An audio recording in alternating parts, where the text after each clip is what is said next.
Last crowd of the season at Kenilworth Road, and with England now looking towards 1986, the spotlight falls on young players like 21-year-old Paul Walsh of Luton Town, who won 3 caps in Australia last summer, and along with teammates Paul Elliott and Brian Stein, will now hope to press his claims. But Spurs look even further to the future by giving 18-year-old Richard Cooke his league debut. He was called up suddenly this morning because Tony Galvin has a stress fracture. So Spurs have 2 youth internationals on the wings, Cooke of England on the right and Alistair Dick of Scotland, who's also 18, on the left. Alan Brazil is injured, and Spurs expect to hear early next week whether Jasper Olsen will be joining them from Ajax.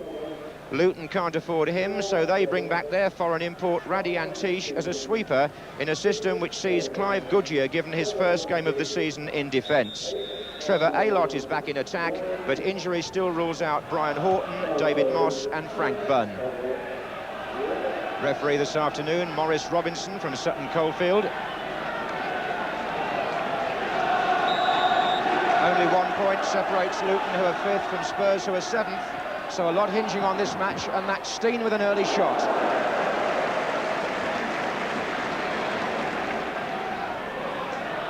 Crisp November afternoon.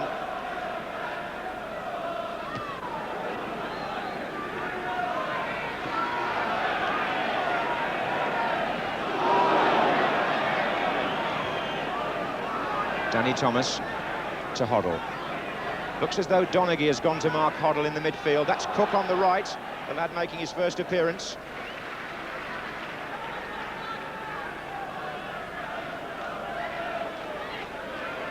Thomas again. Falco is in the centre, and that was very close. And the header by Falco, the anger on the face of the goalkeeper, Les Seeley, suggesting that he felt, with some justification, that Falco should have been better marked. Aylott and Gary Stevens. And now Hoddle, and again Donaghy very quickly to him, and Hoddle beats him. And slips the ball to Perryman and gets a return. Promising by Spurs and Hoddle. Ali Dick. Houghton. Gary Stevens coming forward, number 5. But the momentum slightly lost by Tottenham there. Roberts.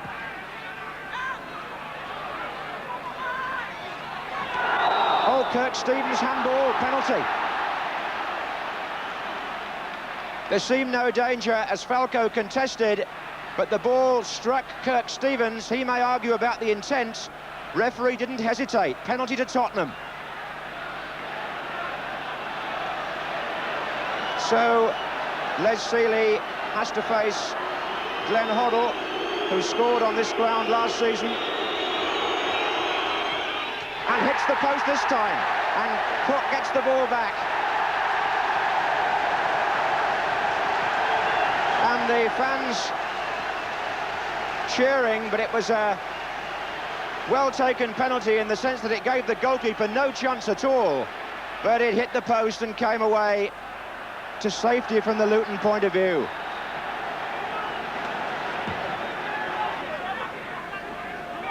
That was Aylott. Hill trying to go through the lot, got caught in the sandwich. Ricky Hill, Gary Stevens on one side and Houghton on the other. Free kick to Luton, and if Tottenham have got Hoddle on these set plays, Luton have Antish, who's also skillful from this range, and a posse of players waiting to come in from the far side as well.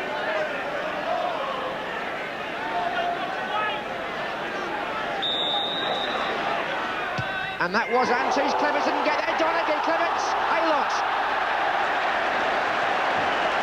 Well, as a goalkeeper, you have to be very alert. The first shot, he only blocked and didn't hold from Antish. But Donaghy came in thinking he was going to finish it off. Clements was there again. Aylott over the bar.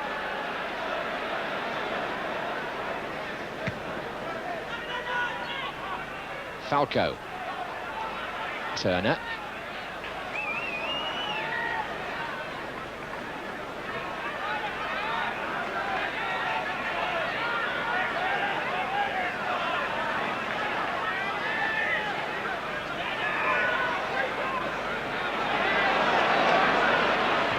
Oh, he's given it straight to Archibald.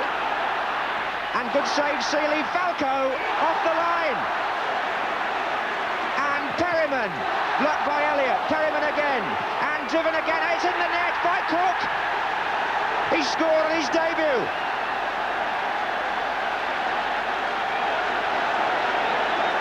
Well, what drama there. A terrible mistake by Wayne Turner. Put in Archibald.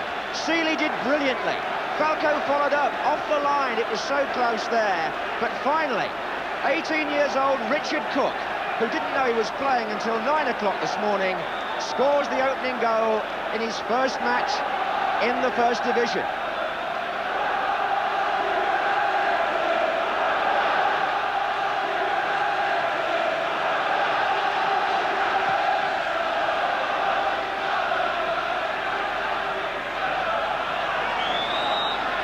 Now can Luton reply immediately? It's been that sort of match, end to end. And now Cooke's got to go back and do some defending. That's what life's about at this level.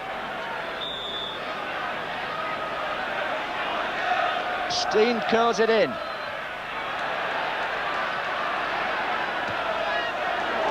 And Stein again from Antiche. Not given. Perryman, the man who seemed to bring him down. Perryman may argue he was going for the ball, but the referee certainly took his side of that argument, and Luton only have a corner. And that's too long even for Donaghy, who was the last man coming in on it.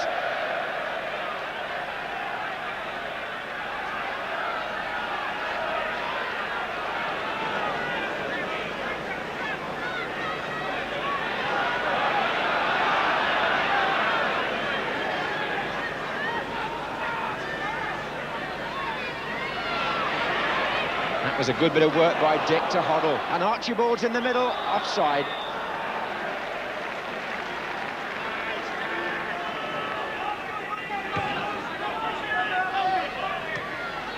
Dick. Hoddle, chance maybe for Archibald to get away on the right here. Hoddle again. Cooke is now on the right wing. Here's Thomas. And the referee blows for half-time, with Spurs leading by 1-0. Full of incident. Glenn Hoddle hitting the post from a penalty kick early in the game. But Spurs still going ahead thanks to 18-year-old Richard Cooke in his first appearance in the senior side.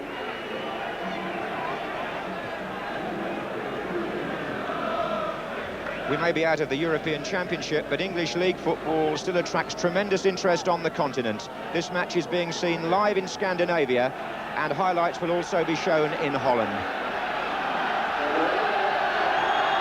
Richard Cooke's goal was actually Spurs' 14th away from home in the First Division this season. And would you believe they only managed 15 away from home in their entire First Division programme last season. So there's been an improvement there in either their attitude or their finishing away from White Hart Lane. And here they are on the attack in the second half. A corner. Chris Hughton who made the run. It was Kirk Stevens who blocked the cross. So it'll be Ali Dick with the corner.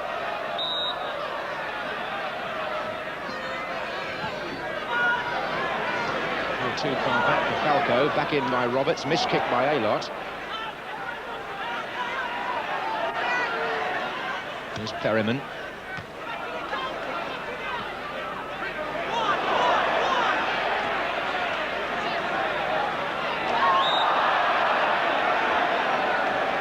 Spurs haven't lost away from home in the First Division since the opening day of the season, and Luton have not been beaten here at Kenilworth Road in the league, so one record or the other may have to go. In by Hoddle, and the touch there was by Falco, who's having his best run in the Spurs first team, I would think, of his career. He's figured in every game this season and is making a determined effort to keep out international stars. Gary Stevens covering for Graham Roberts. Now Houghton. Dick. Oh.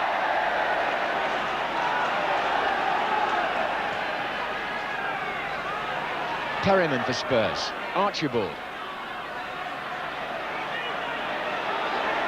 And Antish for Luton. Hill. Oh. Play on, says the referee. You've got the ball. Good decision. Donaghy. Walsh.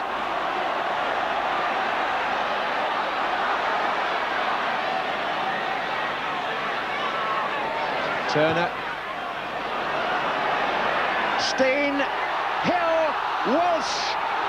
No! The equaliser looked on. Stein got the header back. Ricky Hill seemed to have the best chance. Didn't take it. And Walsh didn't get hold of his shot either properly. And it went almost in slow motion past the post.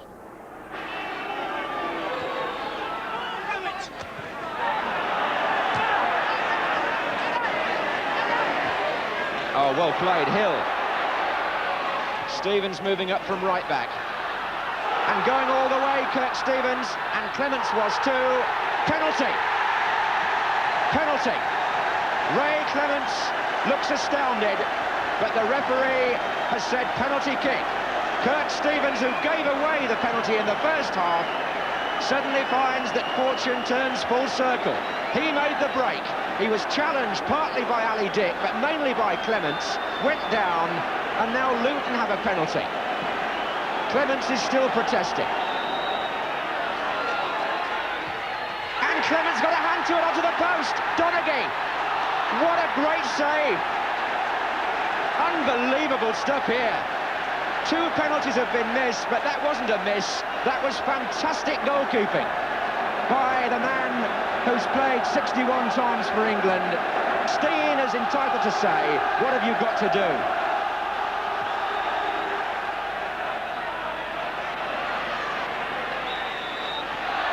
Little tussle in midfield between Hoddle and Antish. Referee needing now to keep things a little bit calmer as Archibald makes the run and gets away from Goodyear and scores. Was that a foul or not? Wayne Turner, the last man, appealed, but it was too late. Archibald was away from both of them and finished brilliantly. And it's 2-0 to Spurs after 59 minutes. And Archibald has now scored 12 goals in the last 14 games. What a turnaround. One moment, Clement saves a penalty. The next minute, Archibald makes it 2-0 at the other end.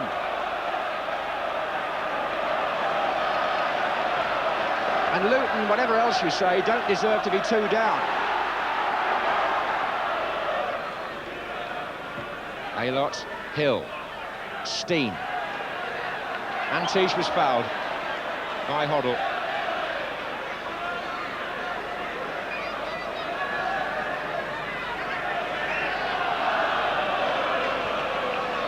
And here's Stein. Oh, yes! Beautifully taken. Quick thinking by Luton. A brilliant free kick by Antish, actually, who saw what was on before anybody else on the field apart from Stein. He just drilled that ball in low, the Yugoslav, and Stein, in his stride, finished in style. Luton deserve a goal at least. They're back to 2-1 after 64 minutes.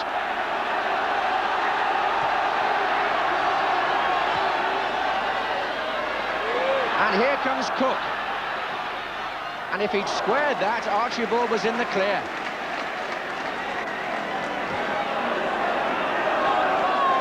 Offside, Aylott.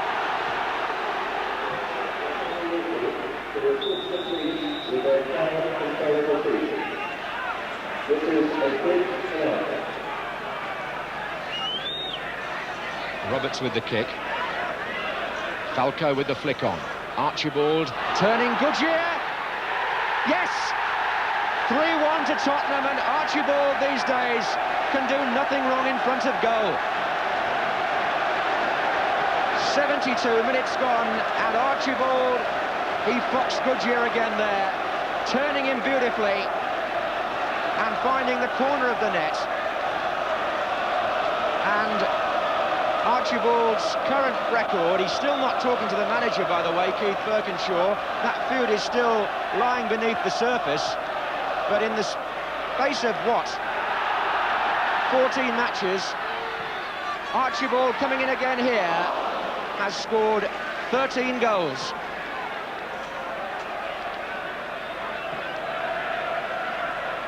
Walsh.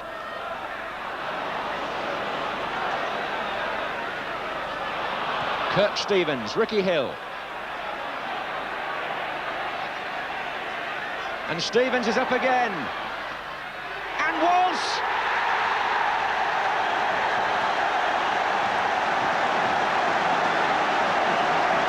And Kirk Stevens, playing his 200th full league match for Luton, has had quite an afternoon. He gave away a penalty. He collected a penalty, and with that run, he lays on the second goal for Luton. It was a lovely cross, and all Walsh had to do was get on the end of it.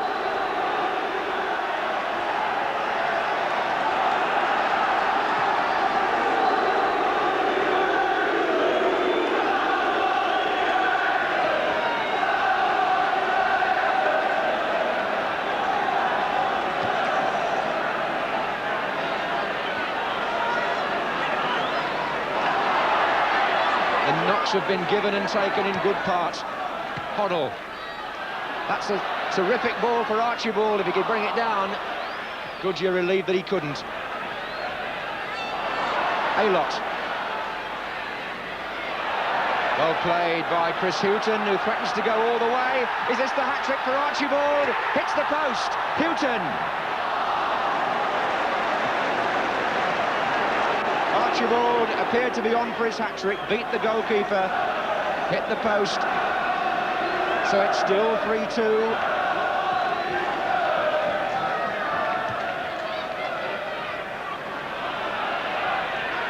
Archibald's flick.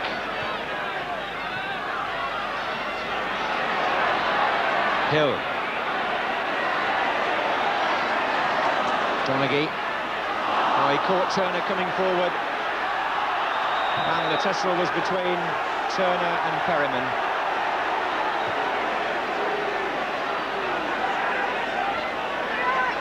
Falco looks for Archibald, and Dick's in a good position here. It's Alistair Dick, and it's 4-2. So both the 18-year-olds have scored, and it would appear to have sealed Tottenham's victory. Falco on the right, Archibald up there with space to work the ball, and when Alistair Dick was put through, he made no mistake.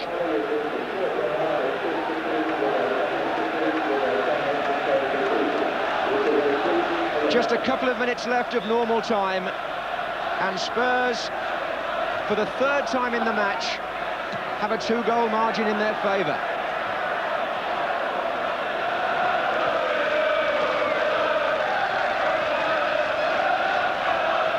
Kirk Stevens forward, and it's now fairly comfortable for Spurs as they improve on their winning run.